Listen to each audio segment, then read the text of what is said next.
आपने ये तो सुना ही होगा कि अच्छे कर्मों का फल अच्छा मिलता है, वहीं अगर बुरे कर्म करोगे तो उसका परिणाम बुरा ही मिलेगा।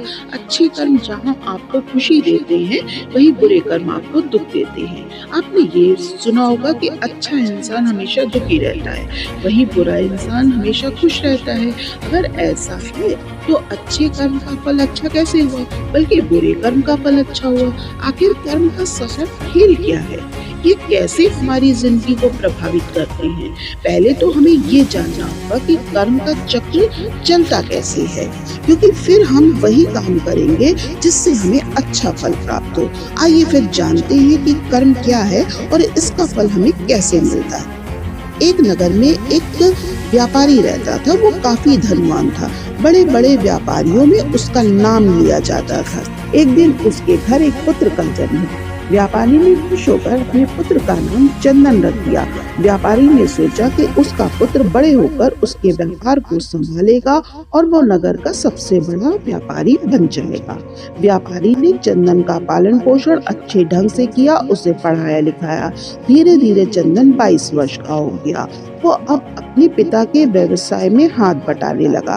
कुछ समय बाद व्यापारी ने चंदन का विवाह एक सुंदर युवती से कर दिया, जिसका नाम रंभा था।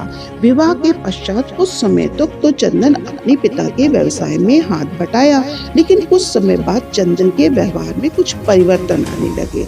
वो दिन भर अपने दोस्तों के साथ घूमने लगा। धीरे धीरे चंदन को बुरी आदत ने जकड़ लिया।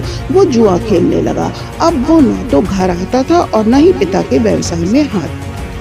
धीरे धीरे समय के साथ चंदन के पिता बूढ़े हो गए। अब व्यापार संभालने में असमर्थ हो गए।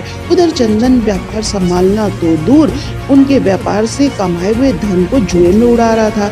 इधर व्यापार की देखभाल न करने की वजह से व्यापार में काफी नुकसान हो रहा था। चंदन के पिता ने चंदन को काफी समझाया कि इतनी मेहनत से मैंने इस व्यापार को आगे बढ़ाया है, अगर तुम इसे नहीं संभालोगे तो एक दिन ये पूरी तरह से नष्ट हो जाएगा। लेकिन चंदन ने पिता की बातों पर ध्यान नहीं दिया। धीरे धीरे ऐसे ही समय गुजरता गया और चंदन के पिता की भी बीमारी के कारण मृत्यु हो गई। अपने पिता की मृत्यु पर चंदन को जरा सा भी दुख नहीं हुआ। ऐसा लग रहा था जैसे पिता की मृत्यु के बाद चंदन को आजादी मिल गई हो। अब तो चंदन और ज्यादा जुआ खेलने लगा। चंदन जुआ खेलकर बड़ा आदमी बनना चाहता था, इसलिए अब वो जुए में बड़े बड़े दांव लगाने लगा। चंदन की माँ ने भी चंदन को बहुत समझाया कि बेटा, तुम पहले ही जुए में काफी धन बर्बाद कर चुके हो। वो कहते हैं ना, जब मनुष्य का विनाश का समय आता है तो बुद्धि काम करना बंद कर देती है। चंदन अपनी माँ की बातों को एक कान से सुन करके दूसरे कान से निकाल दिया करता था। धीरे धीरे चंदन का सारा धन खत्म होने लगा। चंदन जुए में अपना सब कुछ गंवा चुका था। इधर चंदन की माँ भी काफी बीमार रहने लगी थी। जब माँ को ये पता चलता है कि चंदन जुए में सब कुछ हार गया है, तो सदमे के कारण माँ की भी मृत्यु हो गई। लेकिन चंदन को जरा सा दुख नहीं हुआ। उसने कुछ दिन के बाद फिर से जुआ खेलना शुरू कर दिया। उसने दूसरे व्यापारियों से कर्ज ले लिया, लेकिन वो धन भी जुए खेलने में नष्ट हो गया। अब चंदन के ऊपर बहुत सारा कर्जा हो गया। तो वक्त का खाना खाने लायक धन भी नहीं बचा। पूरे नगर को अब पता चल गया कि चंदन पूरी तरह से कंगाल हो चुका है। चंदन की किसी ने भी मदद नहीं की। सबने उसे मना कर दिया। एक समय था जब चंदन का नाम बड़े व्यापारियों में आता था, लेकिन उसकी इस गंदी आदत ने सब कुछ गंवा दिया। अब चंदन को एहसास हुआ कि समाज में लोग तभी इज्जत करते हैं जब उनके पास पैसा होता है। लोग उसी की इज्जत करते हैं जो अपने जीवन में कामयाब इंसान बनते हैं। जब चंदन के ससुर को ये बात पता चली कि वो अपनी पुत्री की चिंता करते हुए उन लोगों से मिलने आए। चंदन के ससुर ने देखा कि उनकी बेटी फटे पुराने कपड़े पहने हैं। भूख के कारण उसका चेहरा पीला पड़ गया है। चंदन के ससुर अपनी बेटी को साथ लेकर अपने घर के लिए रवाना हो गए। अब चंदन बिल्कुल अकेला हो गया। अब चंदन के पास ना तो पैसा था, ना ही उसके पास पत्नी थी और ना ही माता पिता।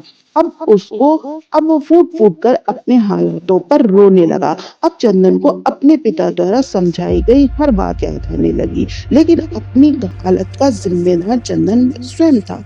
वो पश्चाताप कर रहा था। उसकी गिनती कहाँ बड़े-बड़े व्यापारियों में होती थी और कहाँ अब उसके पास खाने तक के लिए कुछ नहीं है। अब उसने प्रण किया कि अब वो ज़िंदगी में कभी भी जुआ नहीं खेलेगा और अपने व्यापार को फिर से शुरू करेगा। उसने अपने ससुर से मदद मांगने का निश्चय किया और ससुराल पहुंच गया, लेकिन वहां पहुंचकर उसे ख्याल आया कि इतने फटे पुराने कपड़ों में तो उसकी रही सही इज्जत भी चली जाएगी। उसने सोचा कि किसी कपड़े की दुकान पर जाकर अपने ससुर का नाम लेकर के कपड़े खरीद लूंगा। जैसे ही ससुर पैसा देंगे, वो उन पैसों को लेकर कपड़े के व्यवसायी को वापस कर देगा। लेकिन जब तक वो दुकान पहुंचा, दुकान बंद हो चुकी थी। चंदन दुकान के बाहर ही लेट गया। भूख के कारण उसे नींद तो आ नहीं रही थी। अचानक उसने एक युवक को दुकान के अंदर जाते देखा। पीछे पीछे एक युवती भी थी। युवती उसे कुछ जानी पहचानी सी लगी। वो उत्सुकतावश उस स्त्री को देखने के लिए उसके पीछे पीछे चला गया और खिड़की से झांकने लगा। अंदर से उस युवती की आवाज आ रही थी कि मैं आपके साथ विवाह करना चाहती हूँ और पूरी जिंदगी आपके साथ बिताना चाहती हूँ। आवाज सुनकर चंदन दंग रह गया। ये तो उसकी पत्नी की आवाज थी, जो उस आदमी से कह रही थी कि मेरे ससुर बहुत धनी व्यक्ति थे, बहुत मेहनत करके उन्होंने बहुत सारा धन कमाया और उन्होंने 4 घड़े के सोने भर करके मकान के चारों कोनों में खोद कर गाड़ दिए थे। ये काम इसलिए किया था ताकि बुरे समय में इसका उपयोग किया जा सके। मेरे ससुर ने मेरे जुआरी पति को इसलिए नहीं बताया कि कहीं वो ये भी धन जीवन में बर्बाद ना कर दे। ससुर की मृत्यु के पश्चात मेरी सास ने मुझे ये राज बताया। अब तुम मेरे पति के पास जाओ और उसका मकान खरीद लो। उसे पैसों की आवश्यकता है, वह तुम्हें मकान बेच देगा। जैसे ही वो मकान बेच देगा, हम लोग खुदाई करके चारों घड़े ले लेंगे। हम लोगों की पूरी जिंदगी ऐशो आराम से गुजर जाएगी। चंदन ने जब अपनी पत्नी की बातें सुनी तो उसे बहुत आघात लगा। उसे लगा आज मेरी बुरी आदत की वजह से मेरी पत्नी मेरी न होकर आज इस युवक के साथ है, इससे शादी करना चाहती है। लेकिन मैं अपने पिता की इतनी मेहनत से कमाई हुई दौलत इस युवक को तो नहीं लेने दूंगा।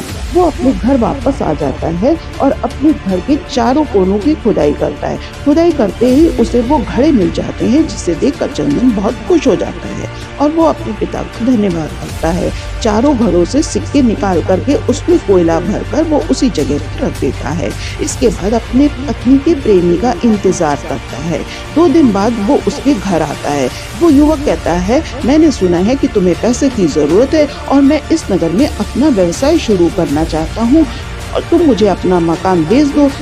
तो चंदन ने उस युवक की सारी योजना को तो वो पहले से जानता था। उसने अपना मकान उस युवक को बेच दिया। मकान बेचकर जो पैसे मिलते हैं और जो घड़े से पैसे मिलते हैं वो लेकर वो दूसरे नगर को चला जाता है, ताकि वो वहाँ अपना व्यवसाय फिर से शुरू कर सके। दूसरे नगर जाकर उसने अपना व्यवसाय शुरू किया और खुद को बुरी आदतों से दूर रखा। अपनी मेहनत से उसने व्यवसाय को न केवल बढ़ाया बल्कि बहुत सारा धन कमा लिया।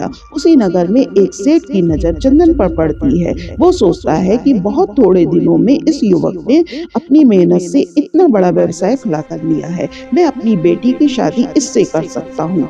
इसी समय सेठ चंदन के सामने शादी का प्रस्ताव रखता है। चंदन उस प्रस्ताव को स्वीकार कर लेता है। अब चंदन के पास सब कुछ था। अब चंदन के पास ना तो धन की कमी थी, ना इज्जत की कमी थी और उसकी शादी भी हो गई थी। अब चंदन खुशी खुशी जीवन बिताने लगा। इधर उसकी पत्नी का प्रेमी घर पाकर बहुत खुश हो रहा था। उसने जब घर के चारों कोनों की खुदाई की तो सोने के सिक्के के बजाय उसे कोयले से भरे घड़े मिले।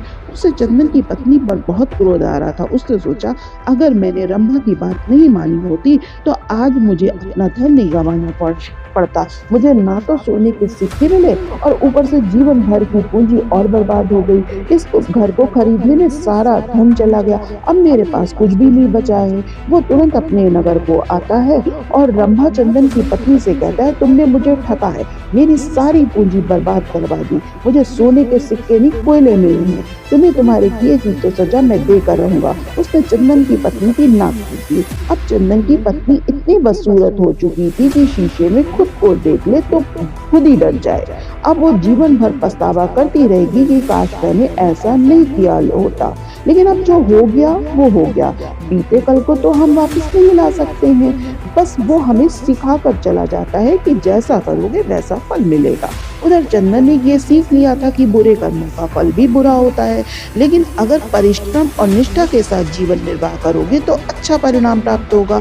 तो देखा साथियों, जब तक चंदन जुआ आती बुरे कर्म कर रहा था, उसे उसके बुरे परिणाम प्राप्त हो रहे थे, लेकिन जैसे ही वो ये सब छोड़ करके अच्छे कर्म करने लगा, उसे उसके अच्छे परिणाम मिलने लगे।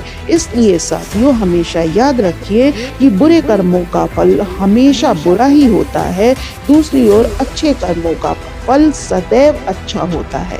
कहानी अच्छी लगी हो तो चैनल को सब्सक्राइब कर दीजिएगा, वीडियो को ज़्यादा से ज़्यादा लाइक और शेयर कर दीजिएगा। इसके लिए आप सभी का अग्रिम धन्यवाद।